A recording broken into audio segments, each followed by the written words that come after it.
هل أنت ممن يحبون حمل السلاح وعاشق لألعاب مثل PUBG وكول اوف ديوتي؟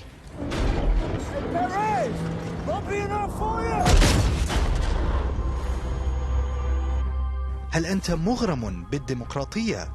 هل تحب أوكرانيا وتريد مساعدتها في الحرب؟ إذا كانت الإجابة نعم، فأنت مرشح لحمل السلاح في حربنا ضد روسيا. وكل ما عليك هو تحضير الأوراق المطلوبة والتوجه إلى سفارة أوكرانيا في بلدك لتمارس فنون الحرب والقتال في الواقع وليس عبر الألعاب الافتراضية.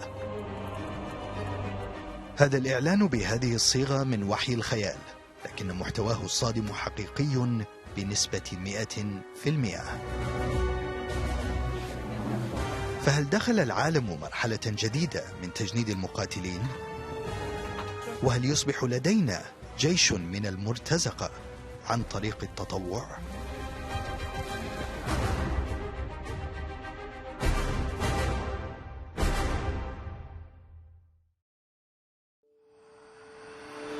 خلال عملنا اليومي في غرفة الأخبار ونحن نتابع تصريحات الرئيس فولوديمير زيلينسكي حول حرب روسيا ضد بلاده، توقفنا كثيرا عند هذا التصريح. Україна вже зустрічає іноземних добровольців, які йдуть в нашу державу. Перші 16 тисяч, вони їдуть захищати свободу, захищати життя для нас, для всіх, і це буде успішно, і я в цьому впевнений. فورد إلى خاطرنا الكثير والكثير من الأسئلة.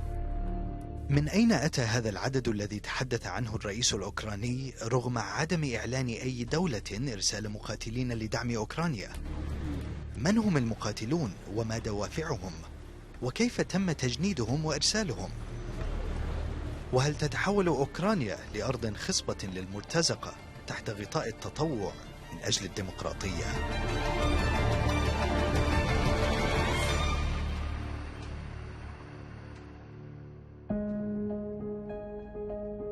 إذا نحن نتصل بهذا الرقم الموجود على الإنترنت للغة الإنجليزية.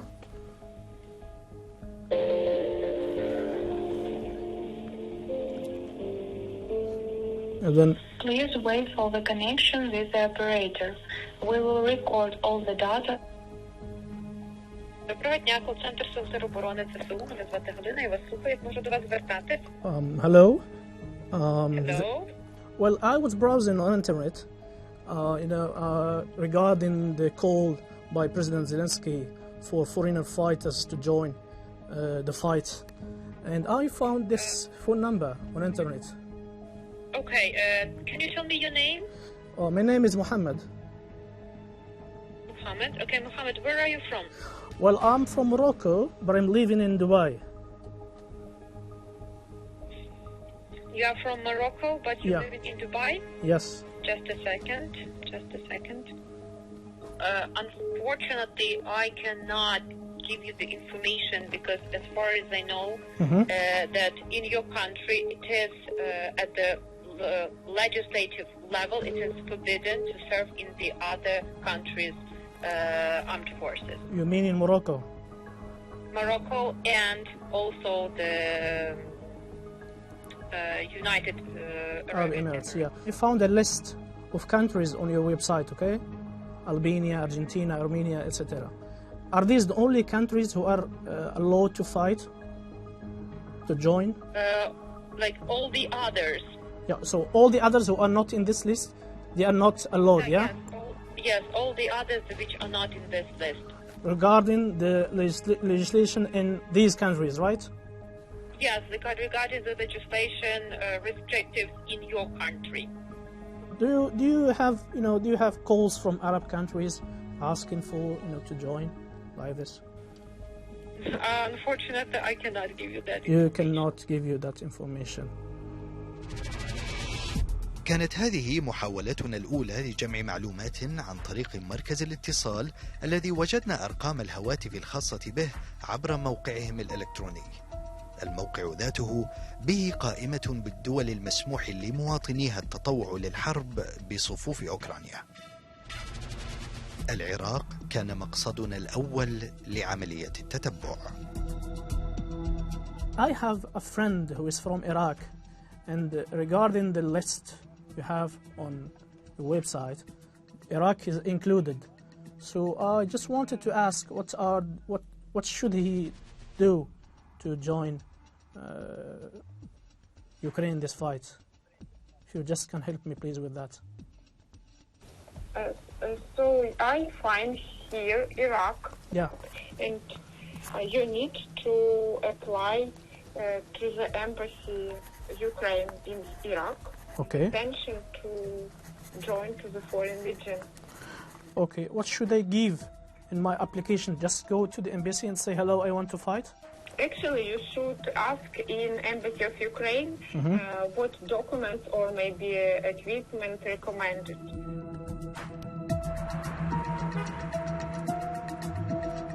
ذهبنا إلى العراق ومنعنا من الاقتراب من السفارة لدواعٍ أمنية، لكننا حصلنا على معلومات حصرية تفيد بأن الجهات الأمنية في العراق تراقب الأمر، بل وأنها قبضت على 9 أشخاص حاولوا التطوع في هذه الحرب، وأن رقم الهاتف الموجود على الموقع الخاص بالتطوع والذي يستقبل العديد من المكالمات يومياً تحت المراقبة الشديدة. بأدوات استقصائية بسيطة اكتشفنا أن الموقع تم إنشاؤه في 2 مارس عام 2022، وأن من قام بإطلاق الموقع يقع في ولاية أريزونا في الولايات المتحدة الأمريكية. إذن ما الذي يثبت رسمية هذا الموقع وتبعيته لجهة حكومية؟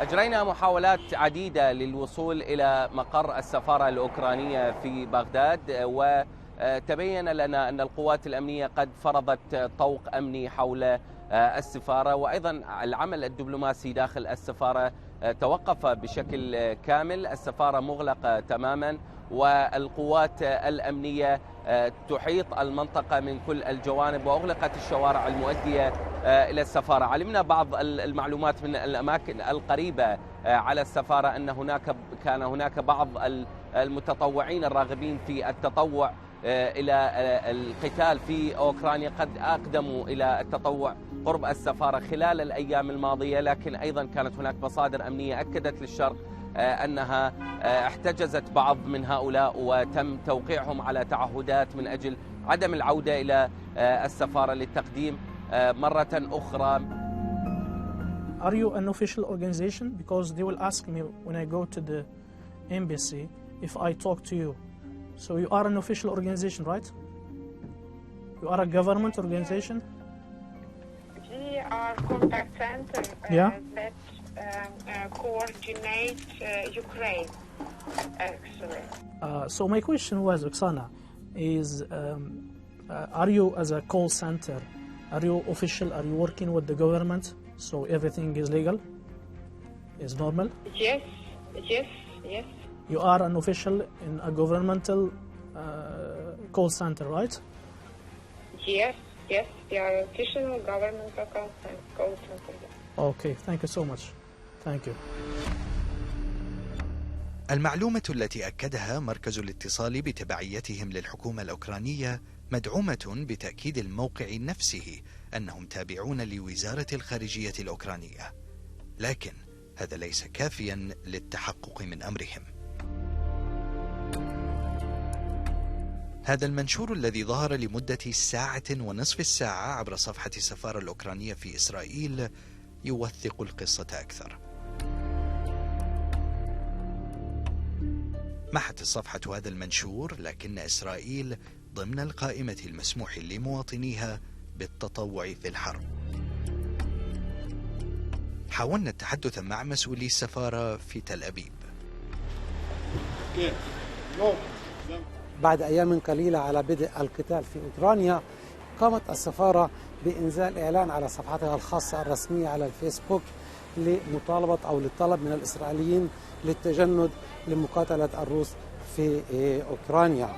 بعد إنزال هذا الإعلان بساعات قليلة قامت السفارة بحذفه نهائيا في هذا الإعلان العناوين البريدية بريد الإلكتروني التي وضعتها السفارة لم تحمل الخاتمة الرسمية للحكومة الأوكرانية أو للدولة الأوكرانية، وحتى هذه اللحظة لا توجد هناك أي معلومات عن أن هناك من تواصل أو قام بالرد على رسائل الإسرائيليين الذين قدموا هذه الطلبات. كما ترون هنا أمام السفارة لا يوجد أي تجمع، لا يوجد أي تجمهر، لا يوجد أي أحد في هذه اللحظات سوانا هنا في هذا الشارع. وعلى ما يبدو حتى هذه اللحظات هنا في تل أبيب أو في إسرائيل لا يوجد مركز تجنيد رسمي، ووفق المعلومات التي قمنا بفحصها خلال الأيام الماضية لا توجد حتى هذه اللحظة أي مبادرات فردية أو جماعية للتجند للقتال في أوكرانيا.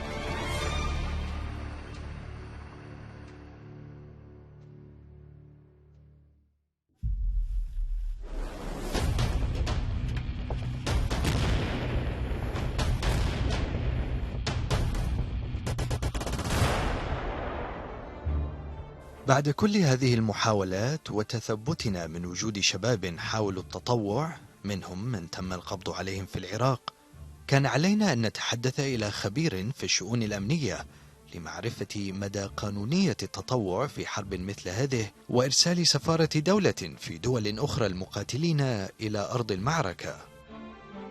مجلس القرار 21/78 كان صريح وواضح، وهو أن لا يسمح لأي أطراف بحمل السلاح أو تجنيد مدنيين بحمل السلاح أو نقل المتطرفين أينما كان. وهذا القرار 21/78 وهذا ينطبق كان على المرتزقة والمقاتلين في شمال شرق سوريا وكذلك في ليبيا وفي اليمن وفي مناطق أخرى.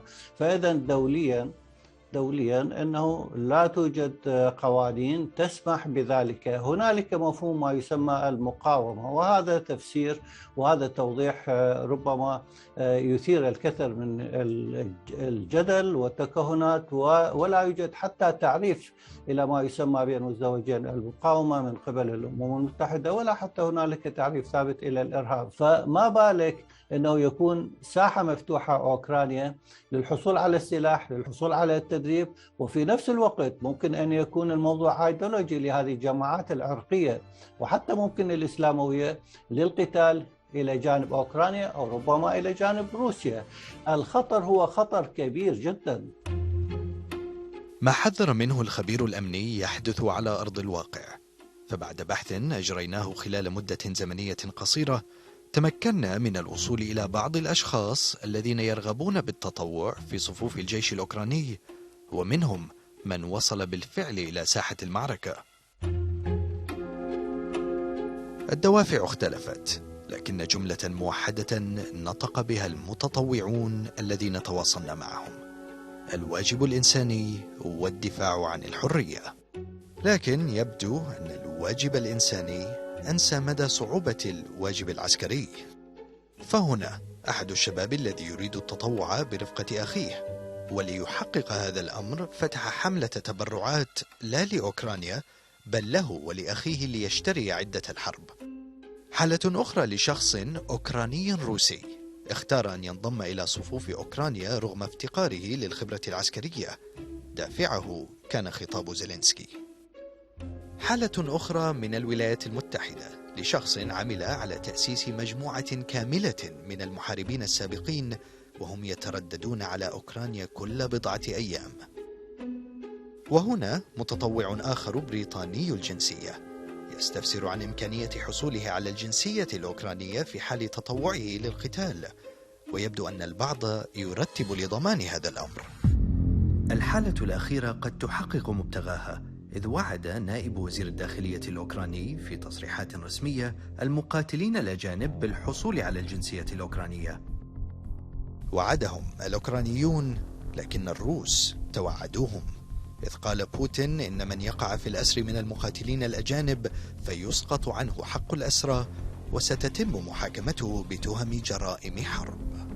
أما نحن فريق التحقيق فأعطينا حق الرد على المعلومات التي توصلنا إليها لدبلوماسيين أوكرانيين، لم يرد على أسئلتنا سوى دبلوماسي في سفارة أوكرانيا بإحدى الدول التي وردت في قائمة الموقع نتحفظ على ذكر اسمه لدواعٍ أمنية. أقر لنا بتبعية هذا الموقع لوزارة الخارجية الأوكرانية بشكل رسمي، وأن كل ما جاء في موقع Fight for Ukraine صحيح، ومركز الاتصال الخاص بالتقديم للقتال في أوكرانيا تابع لهم أيضا، بل وكشف لنا هذه المعلومات الحصرية. يخصص للمقاتلين الأجانب راتب شهري يساوي رواتب الجنود في الجيش الأوكراني، وسيعاملون كجنود أوكرانيين في المزايا، وسيكونون تحت إشراف وقيادة الجيش. تحقيقات ومسح أمني شامل تتم من قبل الخارجية الأوكرانية وسفاراتها في الخارج وبعض دول الاتحاد الأوروبي لكل المقاتلين الأجانب قبل الالتحاق، وبعدها سيخضعون لتدريبات محددة. المقاتلون يصلون إلى أوكرانيا عبر بولندا والدول المجاورة بعد الحصول على تأشيرتها أو تأشيرة شنغن، وبعد انتهاء الحرب سيوقع المقاتلون عقودا للإدماج في الجيش الأوكراني ل3 سنوات مع التغييرات في مراكزهم للاستفادة أكثر من خبراتهم العسكرية. Another man who said he was a former British soldier and Afghanistan veteran who calls himself Kruger warned that even those who have previously seen fighting might struggle in Ukraine's war zones.